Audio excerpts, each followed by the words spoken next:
Assalamualaikum warahmatullahi wabarakatuh. Hai, welcome back to my YouTube channel.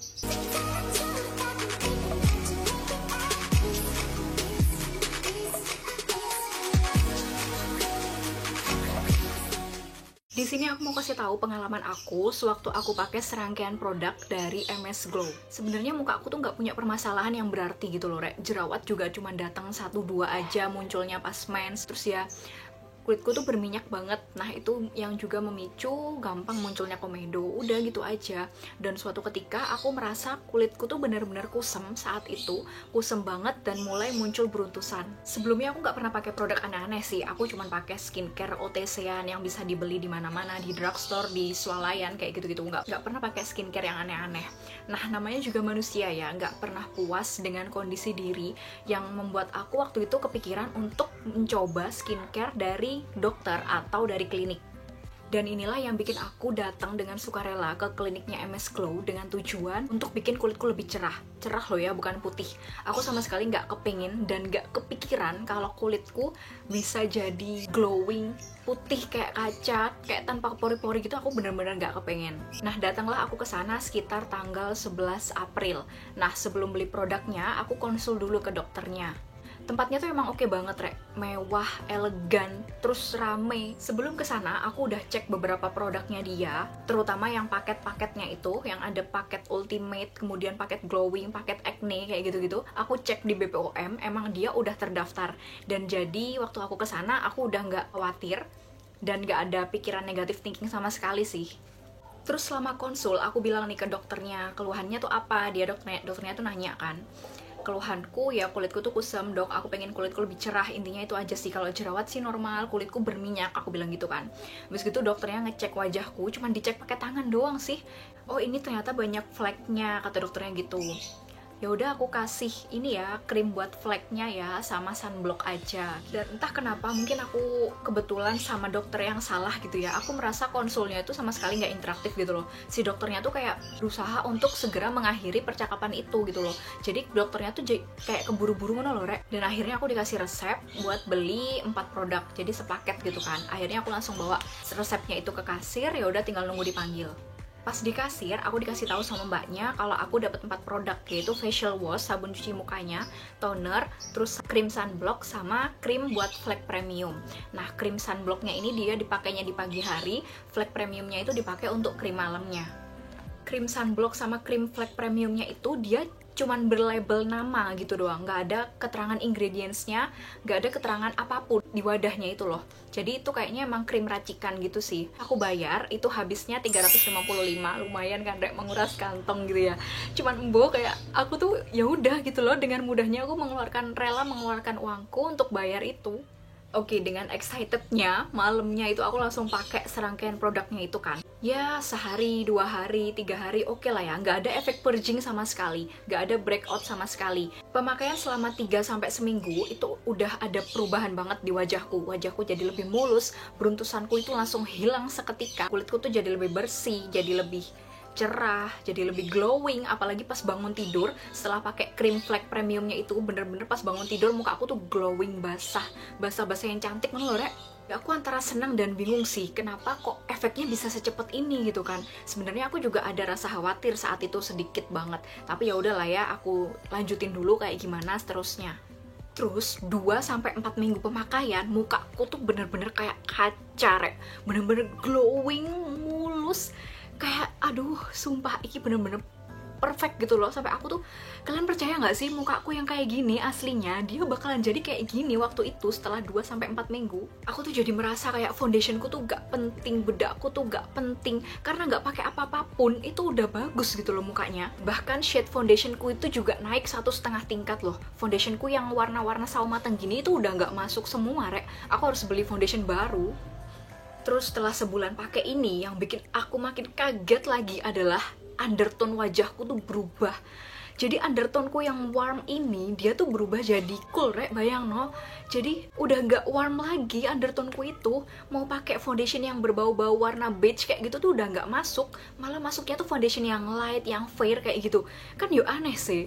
Sedangkan lihat aja nih, Foto waktu aku lebaran itu bener-bener beda banget antara muka sama tangan ya. Karena sekarang aja ini masih kelihatan masih sama-sama coklat gitu loh, meskipun masih cerahan wajah. Tapi waktu di foto ini gila parah bedanya coy.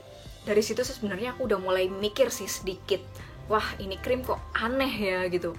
Aku sempat kepikiran buat oke, aku mau stop aja gitu loh. Tapi karena isinya itu masih sepertiga, jadi aku masih sayang lah dengan duitku. 350.000 rek, mau mbok pakai sebulan kan ya eman ya. Kemudian beberapa hari setelah lebaran itu aku udah berencana aku mau stop aja. Aku tetap mau beli produknya MS Glow, tapi yang dia sifatnya hanya merawat gitu loh, gak yang mencerahkan, gak ada bahan aktifnya kayak gini. Karena aku merasa kulitku saat itu wes udah cukup segini aja, jangan lebih putih lagi. Oke, kemudian krimnya habis. 1 minggu aku nggak pakai krim sama sekali, tapi aku tetap bersihin wajahku karena facial wash sama tonernya tuh masih sisa, dan ya aku masih double cleansing, masih benar-benar menjaga kebersihan gitu loh rek. Bukan berarti ketika krimnya habis aku jadi koproh gitu loh, enggak, aku tetap menjaga kebersihan. 1 hari setelah krimnya habis itu dan aku nggak pakai, aku merasa wajahku tuh tiap dipakein makeup dia itu nggak nempel. Aku tuh merasa muka aku tuh kayak kaca yang lagi di make upin, jadi make upnya tuh nggak nyerap gitu loh rek. Terus di awal-awal bulan Juni mulai muncul bintik-bintik putih isi air di sekitaran bibir aku ya, di jidat juga ada sih beberapa. Yang notabene kulitku tuh jarang banget muncul beruntusan yang kayak gitu. Kadang sih muncul beberapa, tapi nggak sampai banyak bebarengan kayak gini. Palingan cuma 1-2 aja. Akhirnya aku biarin kan wajahku, ya udahlah aku tetap bersih, tetap double cleansing, tetap jaga kebersihan, tapi aku nggak pakai makeup sama sekali selama wajahku bintik-bintik itu tadi. Nah 3 hari setelah bintik-bintiknya mereda, tapi wajahku jadi geradakan parah. Wajahku tuh jadi kayak aspal, muncul merah-merah, apalagi di bagian bibir, terus juga di bagian hidung ke samping pipi gitu lah ya. Sumpah muka aku tuh bener-bener kayak aspal deh. Kalau dipegang tuh bener-bener bertekstur yang pokoknya aku ngeri banget megang muka aku sendiri. Saat itu aku bener-bener berhati-hati banget memperlakukan muka aku tuh ya, karena dia dipakein micellar water sedikit aja dia tuh udah merah. Habis cuci muka pun dia tetap merah gitu loh, memerah. Aduh, bener-bener kayak orang lagi sensitif gitu loh, padahal kulitku tuh bukan kulit yang sensitif. Yaudah, selama masa-masa breakout itu aku nggak pernah pakai makeup, aku cuma pakai pelembab sama sunscreen. Aku benar-benar takut buat demplokin yang aneh-aneh ke muka aku dulu, karena aku merasa oke, kamu harus netral dulu sayang, kamu nggak perlu pakai apa-apa dulu. Dan ketika wajahku geradakan kasar kayak gitu, dia efek cerahnya tuh masih ada sih, cuman ya teksturnya aja nggak benar. Nah saat itu juga aku mulai nyadar kalau ternyata udah muncul rambut-rambut halus di wajahku rek. Udah ada rambut-rambut halus di jidat, terus ada di bagian janggut sini, terus ada di bagian kumis juga muncul. Apa nggak shock kan rasanya? Dan aku bener-bener di situ aku mikir, oke, ini krim tuh nggak bener ngono loh, ini pasti ada apa-apanya, nggak mungkin lah sampai kayak gini subur. Semenjak saat itu keempat produknya ini langsung aku buang gitu aja ke sampah, nggak peduli. Aku bener-bener aku harus mengakhiri semua ini dan aku harus mulai lagi dari nol gitu loh, kasihan wajahku Pak. Dan aku mulai merawat wajahku pakai skincare yang gentle, yang masih aman untuk kulit sensitif kayak gitu, untuk mengurangi kendalanya dulu sebelum aku pakai skincare baru. Pertengahan Juni geradakannya itu udah mulai menghalus lah ya, udah mulai kembali lagi kayak kulitku sebelumnya. Tapi tiba-tiba dalam semalam jerawat merah yang nyut-nyutan itu muncul di jidat, di sini. Aduh, sekalian lihat lah ya foto ini. Bayangkan ya, selama aku hidup aku baru ini jerawatan sebanyak ini. Mungkin bagi kalian nggak seberapa lah ya untuk yang tipe kulitnya emang berjerawat. Aku kan tadi udah bilang di awal kalau kulitku tuh nggak punya permasalahan yang berarti, tapi aku neko-neko dan akhirnya kayak gini. Aku mengalami jerawat yang nggak pernah aku alami sepanjang hidupku. Karena waktu mens aja kadang aku cuman keluar 1-2 aja, nggak sampai sebanyak ini dan nggak sampai semerah ini. Parah kan? Ini krim apaan coba yang dimakan sama wajahku sebulan yang lalu bisa sampai kayak gini? Sekarang kalian pikir aja lah, kalau misalnya itu skincare baik-baik aja, apa iya dalam jangka waktu 3 harian aja kalian lepas dari itu, muka kalian langsung hancur? Kan nggak mungkin sih. Kalau itu skincare yang baik-baik loh ya, yang nggak aneh-aneh bahannya, pasti ya ketika kalian lepas dalam beberapa hari ya dia akan fine-fine aja, selama kalian tetap menjaga kebersihan. Wong aku aja yang jaga kebersihan masih hancur kayak gini setelah lepas, berarti kan ada apa-apanya di krimnya. Akhirnya dengan sangat sedih gitu ya, megangin wajahku yang nyut-nyutan, perih di mana-mana, aku obatin selama kurang lebih 2 mingguan dan alhamdulillah jerawatnya udah mereda dan tinggal bekas-bekasnya aja sampai sekarang. Setelah wajahku membaik, aku iseng buat ngecek BPOM dari produk yang aku pakai itu. Facial wash, toner, aman, ada di BPOM. Sunblock acne, gak ada. Cream flake premiumnya gak ada. Dari situ aku merasa kayak goblok banget, Koniku, goblok banget. Kamu mengorbankan wajahmu untuk nyobain produk yang gak terjamin sama BPOM. Emang ada produknya MS Glow yang terdaftar di BPOM tuh ada, tapi nggak semuanya. Ya nyatanya krimku aja nggak ada gitu di BPOM, kan yo kesel sih. Dan aku nyadarnya pas muka aku udah kejadian kayak gitu. Astagfirullahaladzim. Di sini aku nggak ada niat untuk menjelekkan MS Glow ya, Rek ya. Cuman ya mungkin untuk produknya yang belum ber-BPOM, kalian kudu lebih waspada. Kalian pastiin dulu ingredientsnya itu apa, apakah udah cocok belum sama kulit kalian gitu loh. Jangan asal templok kayak aku, asal terima resep kayak aku. Mungkin produknya MS Glow yang udah ber-BPOM udah jelas itu emang ada beberapa yang aman, dan beberapa orang juga mungkin cocok gitu loh.